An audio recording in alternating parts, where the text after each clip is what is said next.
Bonsoir chez vous. Le Gabon, reconnu pour son hospitalité légendaire, accueille le président français Emmanuel Macron.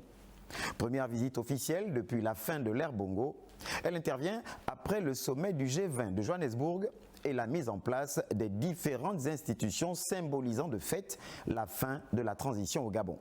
Si l'objectif affiché est de redéfinir une coopération équilibrée axée sur l'économie, l'énergie durable et la modernisation des infrastructures, la venue du président français suscite naturellement un débat animé au Gabon entre attentes économiques, enjeux de souveraineté et perception historique des rapports avec la France.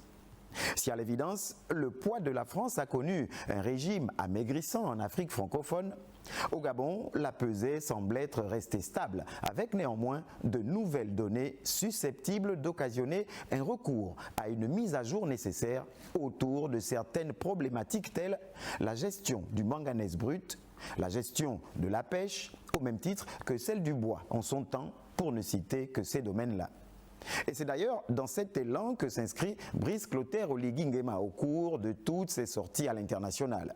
Du haut de la tribune des Nations Unies, face à son homologue américain Donald Trump, le président gabonais a ouvert le marché à qui veut, à condition que les termes des contrats soient du gagnant-gagnant. La visite d'Emmanuel Macron apparaît donc comme une véritable opportunité avec, pour chaque argument, une antithèse. En ce sens que, par exemple, là où certains y voient une reconnaissance internationale du processus de transition gabonais, renforçant la légitimité du président Oligui Nguema, d'autres pourraient l'apercevoir tout bonnement comme une ingérence. Là où certains analystes parlent de véritables opportunités économiques avec des investissements français dans l'énergie, les infrastructures et la diversification hors pétrole, d'autres mentionnent la crainte d'une dépendance accrue aux entreprises françaises et d'un schéma néocolonial. Si cette visite fait bien ressortir l'arôme d'une relance diplomatique allant dans le sens du repositionnement du Gabon comme partenaire clé dans la stratégie africaine de la France, une certaine méfiance historique met en surface le souvenir des liens ambigus entre Paris et l'ancien régime Bongo. En somme, la venue d'Emmanuel Macron est à la fois une opportunité économique et diplomatique pour le Gabon, mais aussi un test de souveraineté.